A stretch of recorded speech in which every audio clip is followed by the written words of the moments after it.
जय छठी मैया।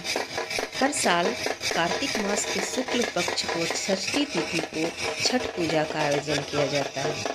छठ पर्व भारत के कुछ कठिन पर्वों में से एक है जो 4 दिनों तक चलता है। इस पर्व को करने वाली महिलाएं जो व्रत करती हैं वो 36 घंटे निर्जला व्रत रखती हैं और सूर्य देव और छठी मैया की पूजा करती हैं और उन्हें अर्घ्य दिया जाता है। यह व्रत मनोकामना पूर्ति के लिए की जाती है। कार्तिक माह के चतुर्थी तिथि पर नहाय खाए होता है। इस दिन महिलाएं कद्दू भात खाती हैं।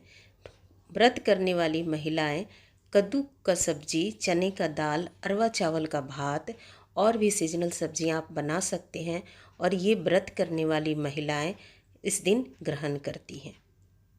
इस तरह से यहाँ पर पहला दिन नहाय खाए संपन्न होता है। इसके बाद दूसरे दिन खरना होता है। इस दिन व्रत करने वाली महिलाएं पूरे दिन उपवास रखती हैं और शाम को खरना का पूजा करती हैं। पूजा में प्रसाद बनता है चावल और गुड़ का खीर। ये बहुत ही स्पेशल प्रसाद होता है। इस तरह से यहाँ पर चावल और गुड़ का खीर बनता है, साथ में रोटी, और ये महाप्रसाद होता है। यहाँ पर व्रत करने वाली महिलाएं पूरे दिन उपवास रखकर शाम को खीर और रोटी का प्रसाद चढ़ाकर ग्रहण करती हैं। उसके बाद इसे लोगों में वितरण किया जाता है। ये बहुत ही स्पेशल प्रसाद होता है। कहा जाता है कि नया चावल और नया गुड़ का ही ये प्रसाद बनता है।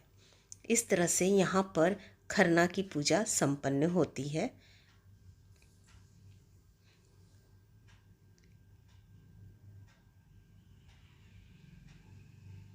इसके बाद दूसरे दिन की तैयारी होती है। हम यहाँ पर ठेकुआ का प्रसाद बनाते हैं। पूरे परिवार मिलकर ठेकुआ का प्रसाद बनाते हैं। उसके बाद फल आता है। फल को धोकर हम इस तरह से दौरा को तैयार करते हैं, जिसमें कहा जाता है कि 6 फल का होना बहुत ही अनिवार्य है। केला, नारियल, बड़ा वाला नींबू, गन्ना और ये सिंघाड़े का फल और कसेली, ये 6 फलों का होना बहुत ही अनिवार्य होता है छठ पूजा में। तो इस तरह से हमने सारा फल को ला करके धो डाला है और अब इसे हमने सजा दिया है टोकरी में। आप अपने इच्छानुसार, श्रद्धानुसार जितना भी फल इसमें डाल सकते हैं डालें, और जितना भी सूप सजा सकते हैं सजाएं। और इस तरह से हमने दौरा तैयार कर लिया है। महिलाएं व्रत में रहती हैं और शाम को डूबते हुए सूर्य का अर्घ्य देने के लिए घाट पर जाती हैं। दौरा को इस तरह से हमने बांध दिया है। घर के कोई भी पुरुष इसे उठाते हैं और घाट की ओर निकल पड़ते हैं। महिलाएं गीत गाती हुए पहुँचती हैं और वहाँ पर घाट पर फिर हम पूजा करते हैं छठी मैया की और सूर्य देव की। फिर आती है अर्घ्य देने की बारी। डूबते हुए सूर्य का यहाँ अर्घ्य पड़ता है तो महिलाएं अर्घ्य देती हैं और जो महिलाएं और पुरुष होती हैं उन्हें अर्घ्य दिलाती हैं। और इस तरह से डूबते हुए सूर्य का अर्घ्य पड़ता है।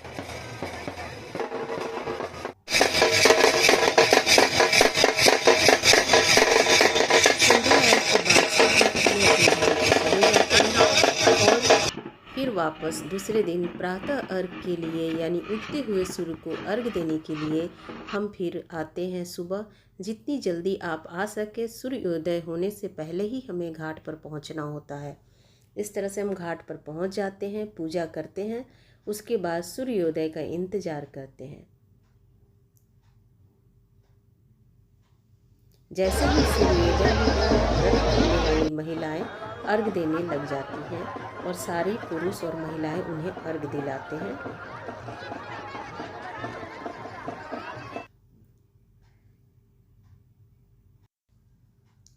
इस तरह से चौथा दिन उगते हुए सूर्य को अर्घ्य देने के बाद ये व्रत पूर्ण होता है।